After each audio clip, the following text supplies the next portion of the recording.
Buenas tardes, doctores. Por favor, ¿me escuchan?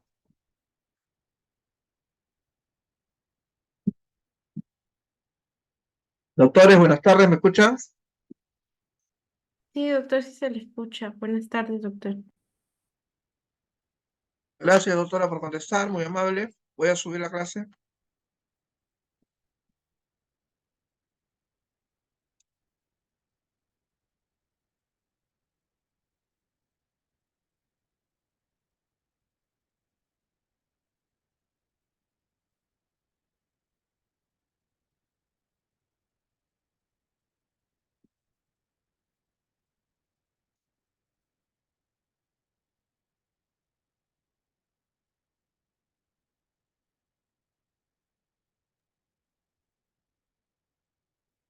Doctores, por favor, ¿se ve la pantalla? Sí, doctor, pero se ve algo negrito arriba. No sé. La parte superior de la pantalla. Encima del título. No sé, yo lo veo todo bien, ¿ah? Voy a correr una diapo, a ver. Sí, igualmente. Creo que son cosas de moderadores que seguro deben estar ahí. Bueno, ¿cuántos son en el salón? Un aproximado de 120. Solamente 45. Sí. Justamente, doctor, no sé si lo puede mover ese negrito que está encima de su título. No sé. Ah, eh,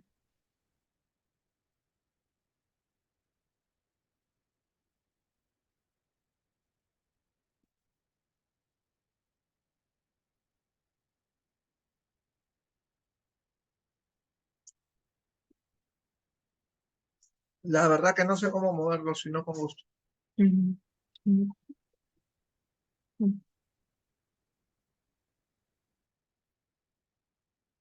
mm. Yo tampoco no sé, doctor. Tal vez unos compañeros que sepan. No sé, desconozco también.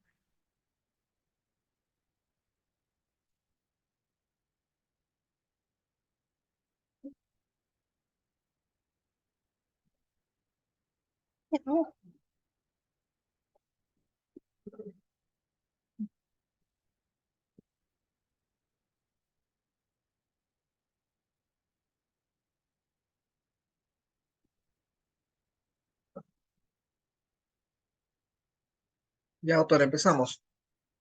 Entonces vamos a hablar acerca de el tratamiento farmacológico de la hipertensión arterial. Soy el doctor Rubén Azañero, médico cardiólogo del Hospital Nacional 2 de Mayo.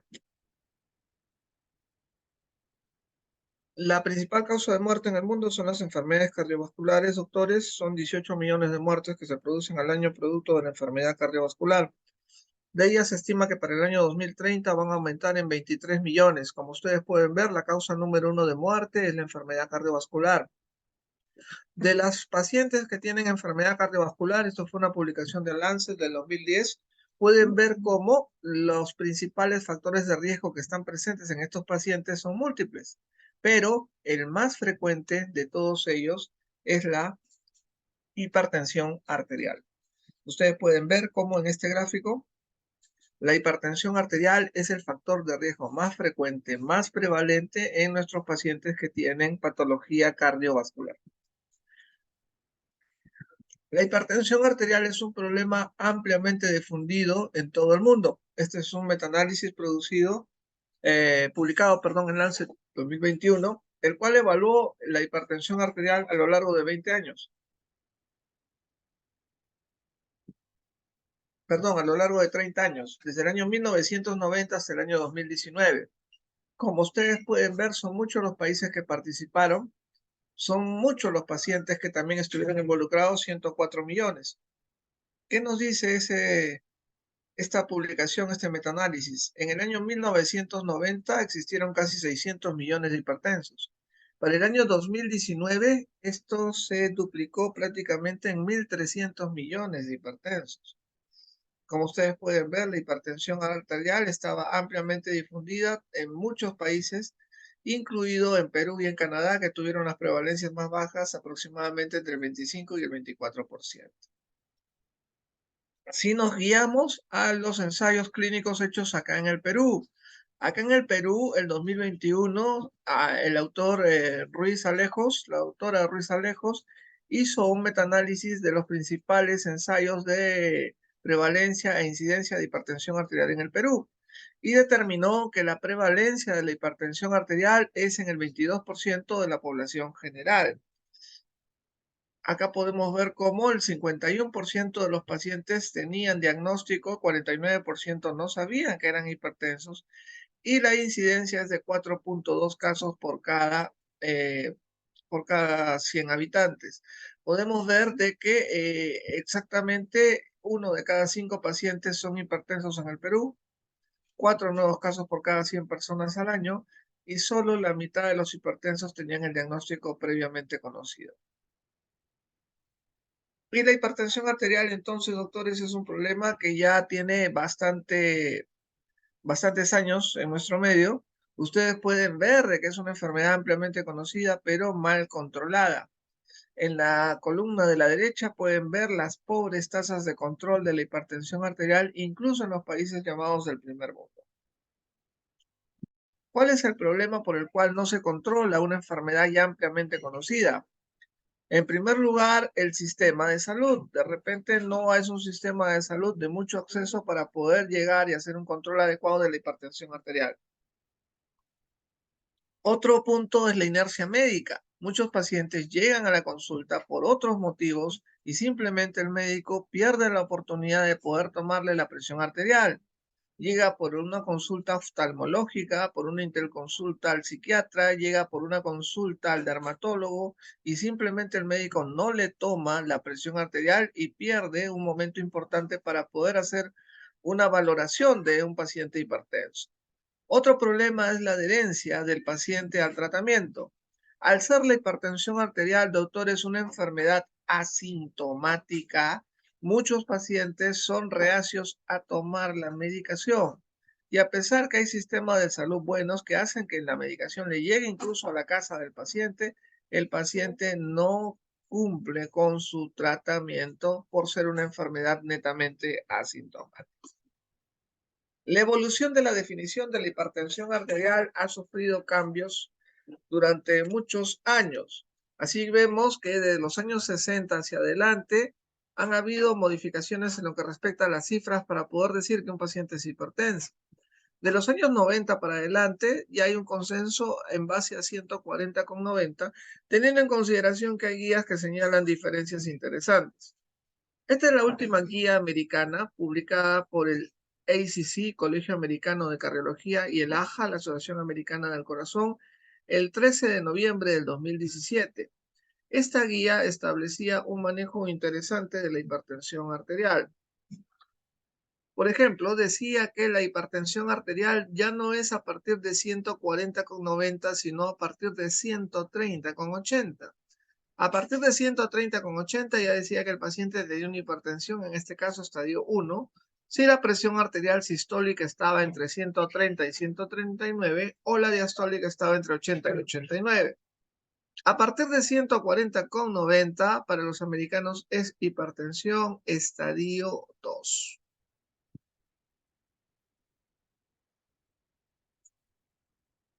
Entonces, los pacientes con hipertensión estadio 2, más de 140,90, todos van a tratamiento farmacológico y a cambios en el estilo de vida.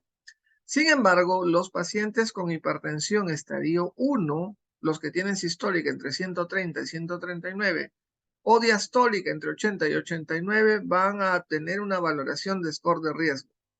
Si ese score de riesgo supera el 10%, a 10 años, esos pacientes son de alto riesgo y van a tratamiento farmacológico. Si estos pacientes hipertensos estadio 1 tienen un score de riesgo debajo del 10%, no van a tratamiento farmacológico, solamente cambios en el estilo de vida. Eso es lo que nos dice la guía americana. Posteriormente, salió la guía europea, 24 de agosto del 2018, y 24 de junio del 2023 fue refrendada esta guía europea para el manejo de hipertensión arterial.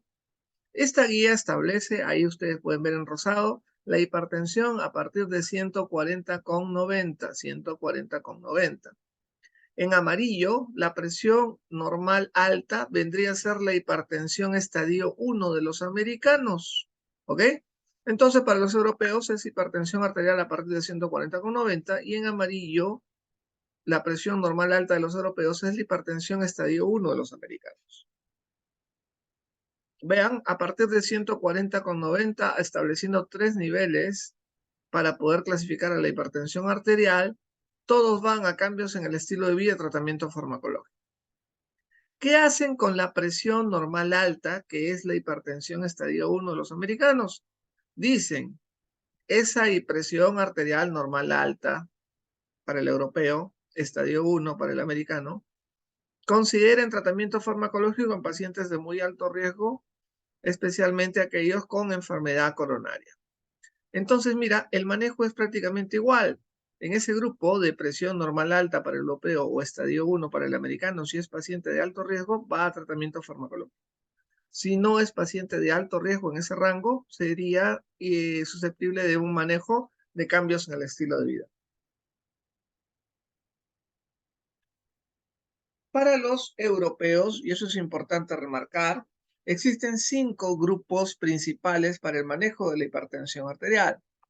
Los YECAS, inhibidores de la enzima convertidora de angiotensina, los bloqueadores de receptores de angiotensina, los beta bloqueadores, bloqueadores de canales de calcio y diuréticos.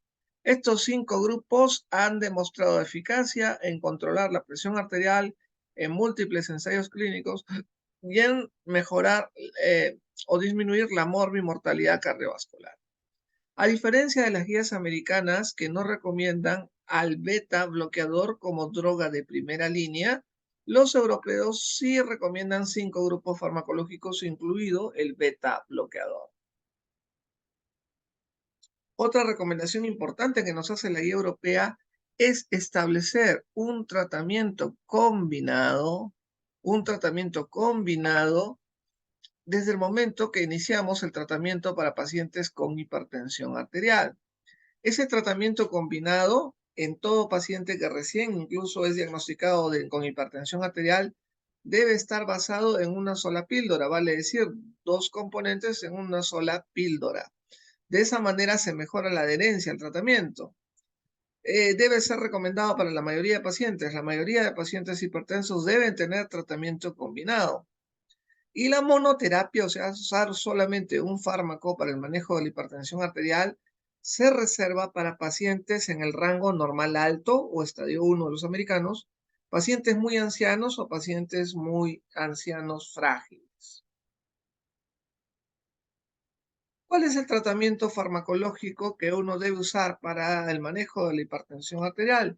Ya hablamos de grupos farmacológicos, pero todo tratamiento farmacológico primero empieza por cambios o modificaciones de los malos hábitos de vida, modificaciones del estilo de vida que es negativo para desarrollar enfermedades cardiovasculares. Entonces, miren, doctores, cómo cuando uno cambia estos hábitos de vida puede ayudar a controlar magníficamente los niveles de la presión arterial, en este caso sistólica. Por cada 10 kilos de peso, un paciente puede reducir entre 5 a 20 milímetros de mercurio. Estoy hablando de la presión arterial sistólica. El paciente que tiene una dieta DASH es una dieta rica en frutas, verduras, vegetales, bajo de sal, bajo de grasa, puede mejorar la presión arterial sistólica entre 8 a 14 milímetros de mercurio. La reducción de la cantidad de sodio en la dieta, o sea, no comer salado, mejora la presión arterial sistólica de 2 a 8 milímetros de mercurio. Y la inactividad física, la actividad física, puede reducir la presión arterial sistólica de 4 a 9 milímetros de mercurio. El consumo moderado de alcohol también reduce la presión arterial sistólica de 2 a 4 milímetros de mercurio. Como ustedes pueden ver en este gráfico muy interesante, se puede evidenciar que cambios en el estilo de vida ayudan o contribuyen a mejorar los niveles de control de la presión arterial. Entonces, reitero, el tratamiento farmacológico empieza con diuréticos, va con beta bloqueadores, calcio antagonistas, YECAS y ARA2. Los 5 grupos farmacológicos, incluido el beta bloqueador, como dice la Escuela Europea. Los diuréticos.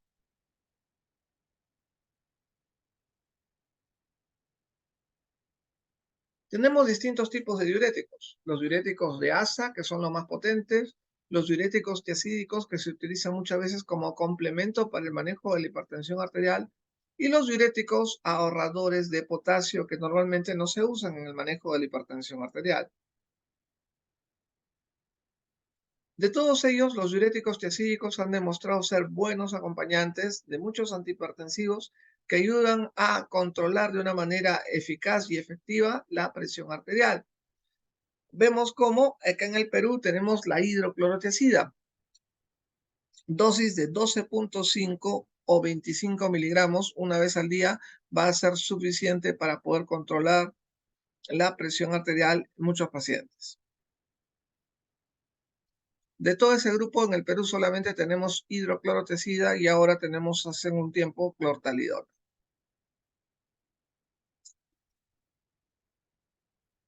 ¿Cuál es el problema con los diuréticos tiazídicos? Puede presentar efecto adverso como cualquier otro fármaco. ¿Cuáles, por ejemplo? Impotencia, intolerancia a la glucosa y altera el perfil lipídico.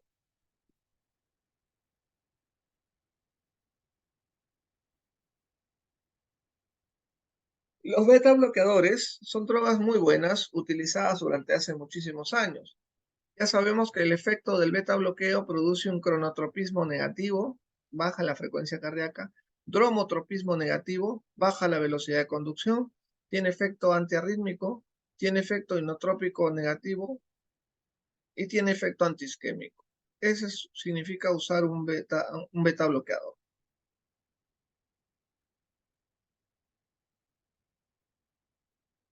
No todos los beta bloqueadores son iguales. Hay beta bloqueadores de primera generación como el propanolol, hay beta bloqueadores de segunda generación como el metoprolol, bisoprolol, atenolol.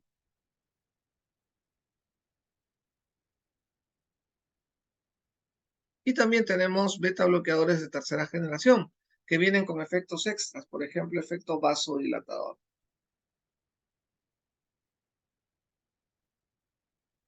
Los agentes de primera generación, a la cabeza está el propanolol, 10 a 40 miligramos, 1, 2 o 3 veces al día, dependiendo de la frecuencia de la persona que lo maneje.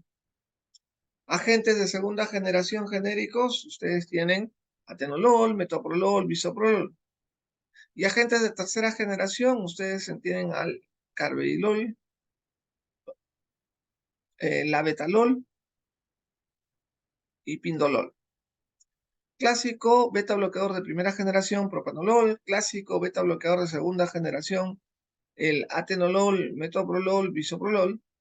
Y clásico agente de tercera generación, sobre todo aquí en el Perú tenemos carvedilol o también tenemos aparte del carvedilol, también tenemos el nebivolol, que es una beta bloqueador que tiene efecto vasodilatador. Los beta bloqueadores, ya ustedes saben, disminuyen el consumo de oxígeno al disminuir la frecuencia cardíaca, la contractibilidad, la presión arterial sistólica. Pueden mejorar en el espacio subendocárdico el tiempo en el cual las arterias coronarias se perfunden en diástole. Los beta bloqueadores tienen importante uso clínico en enfermedad coronaria isquémica, miocardiopatía hipertrófica, hipertensión arterial, taquiarritmias o insuficiencia cardíaca. Otro grupo farmacológico muy interesante son los bloqueadores de canales de calcio. Tenemos los bloqueadores de canales de calcio dihidropiridínicos como nifedipino, amlodipino, felodipino. Luego no tenemos los no dihidropiridínicos como verapamilo o diltiazem.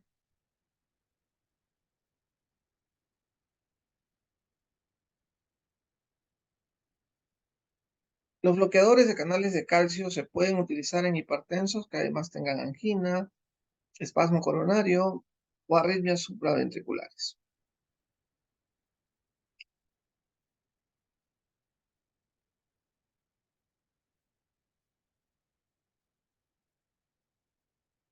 ¿Cuáles son los efectos adversos de un bloqueador de canal de calcio? Sofoco, cefalea, mareo, estreñimiento y algo muy frecuente es el edema malleolar, edema de miembros inferiores.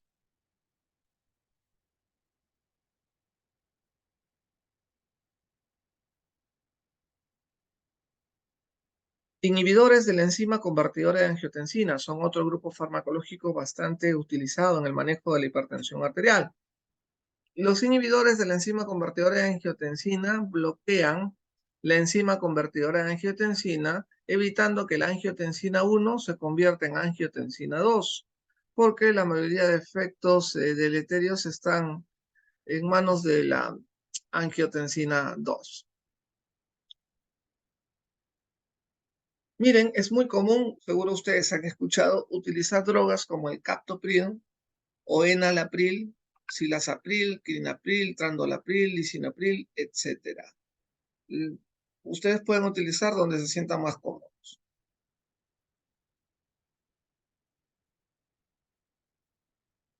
¿Cuál es el problema con los inhibidores ECA?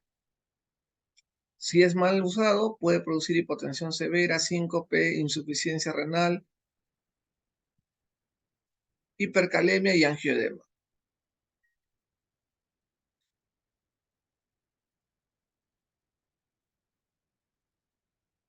El efecto colateral más común y más frecuente, doctores, de los inhibidores ECA es la famosa tos, una tos seca e irritativa que muchas veces lleva a que el paciente suspenda el tratamiento.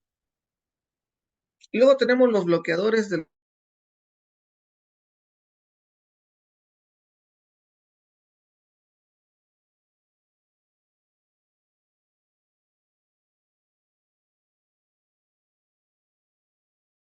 efecto. Estamos bloqueando la vasoconstricción y estamos promoviendo el efecto sobre otro receptor, el AT2, el cual sí produce vasodilatación. Acá podemos ver algunas de las características, diferencias entre sí de los ARA2. No todos se deben dar cada 24 horas, hay algunos que se deben dar cada 12 horas.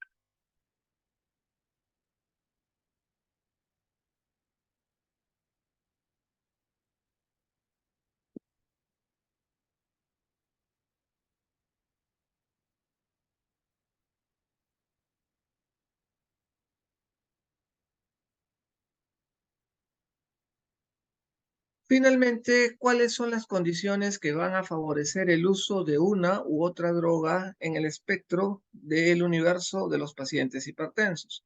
Por ejemplo, los diuréticos tiazídicos se pueden dar en hipertensos adultos mayores, hipertensos con hipertensión sistólica aislada o hipertensos de raza negra. Los beta bloqueadores se puede dar en pacientes hipertensos que además tienen angina de pecho, postinfarto de miocardio, insuficiencia cardíaca congestiva, glaucoma, embarazo, etc. Los calcioantagonistas son drogas muy buenas que, al igual que los diuréticos tiazídicos, se pueden utilizar en mayores, hipertensión sistólica aislada.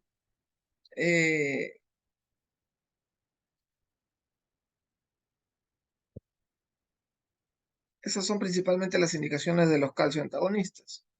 Luego tenemos los inhibidores YECA. Los inhibidores YECA y los ARA2 son probablemente los fármacos que más indicación tienen para el manejo de la hipertensión arterial.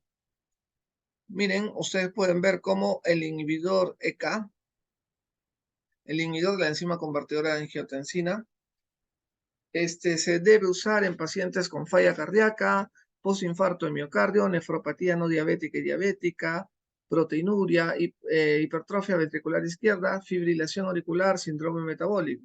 Prácticamente son las mismas indicaciones de los bloqueadores de receptor de angiotensina. ¿Ok?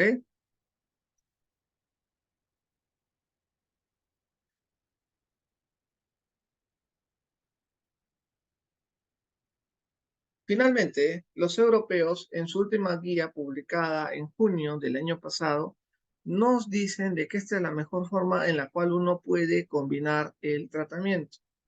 En un lado de este cuadrado está el YECA o el ARA2, en el otro lado está el beta bloqueador, al otro lado está el calcio antagonista y al otro lado el diurético de tipo tiazídico. Bien, manos a la obra, vamos a seguir. ¿Por qué las guías recomiendan terapia combinada desde el inicio? Acuérdense, una de las indicaciones de las guías era usar terapia combinada desde el momento, incluso en que se diagnostica el paciente.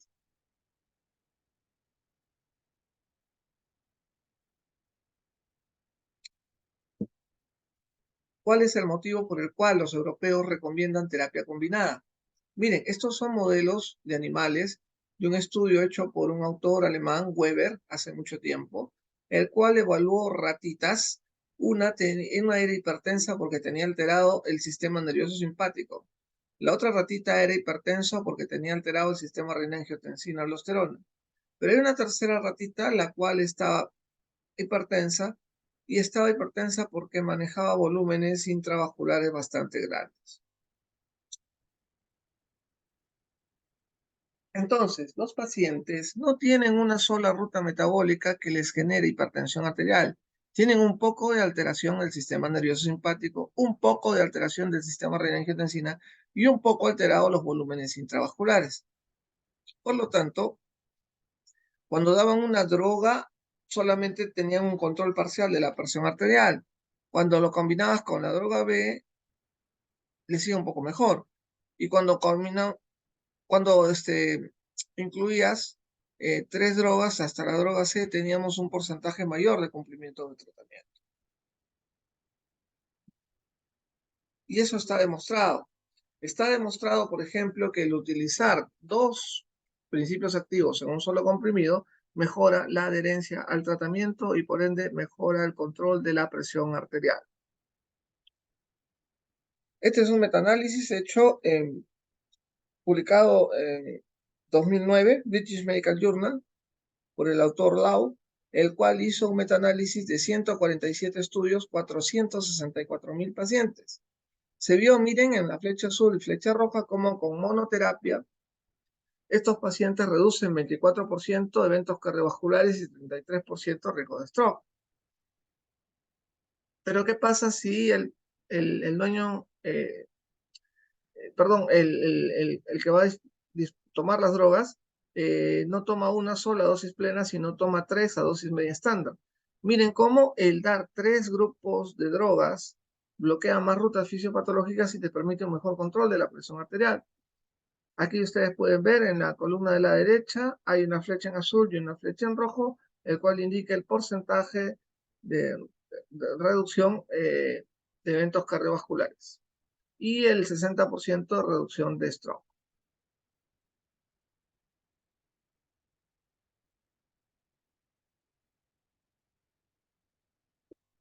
Entonces, actualmente la terapia combinada en un solo comprimido nos ayuda a mejorar la adherencia del paciente. Reduce el número de tabletas, reduce el número de ingestas, fácil prescripción, ahorra costos y merece, como bien dijimos, tener buena adherencia al tratamiento. Miren, y este es el esquema que nos propone la Escuela Europea, esquema publicado el año pasado. Mira, si un paciente viene hipertenso y tú sabes que ya tienes ese diagnóstico o tú mismo se lo has hecho, el paciente requiere tener un descanso. Entonces, lo que podemos ver cómo desde el inicio, doctores, se utiliza la terapia combinada, ¿Qué recomiendan combinar en pacientes que no tengan indicación específica? YECA o ARA2 con calcio antagonista o YECA o ARA2 con diurético tiazídico. Debo estar un mes con este tratamiento combinado. Si no controla la presión arterial, agregamos un cuarto fármaco y tratamos de mejorar el que pueda el paciente tomar la medicación y controlar su enfermedad tomando sus medicamentos. Cuando ya el paciente tiene 3 fármacos, YECA o ARA2 más calcio antagonista más diuréticos al tope y no mejora, pues puede requerir algún tipo de tratamiento profesional de otra índole.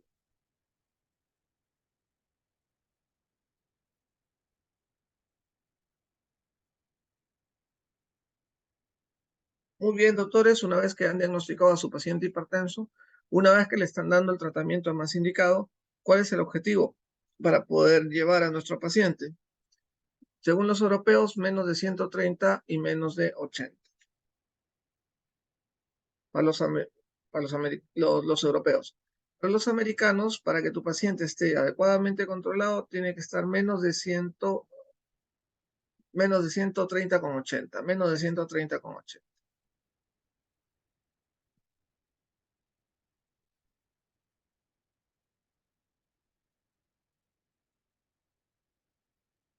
Bien, doctores, eso es lo que les quería decir el día de hoy. Si tienen alguna pregunta, con el mayor de los gustos, por favor, me lo hacen saber.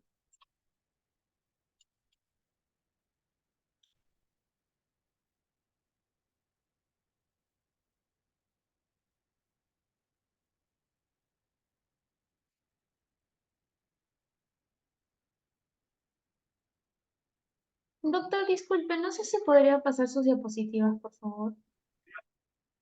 ¿Las regreso? No, o sea, pasarla al delegado para que nosotros podamos estudiar de ahí. Ah, ya, perfecto. El delegado que me escriba, por favor, para pasarle las diapositivas, ¿ya? ¿Alguna pregunta, algún comentario? Todo bien, doctor. Muchas gracias. Perfecto, gracias, les agradezco mucho, que tengan buenas tardes. Cuídense bastante. Hasta luego.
Adiós.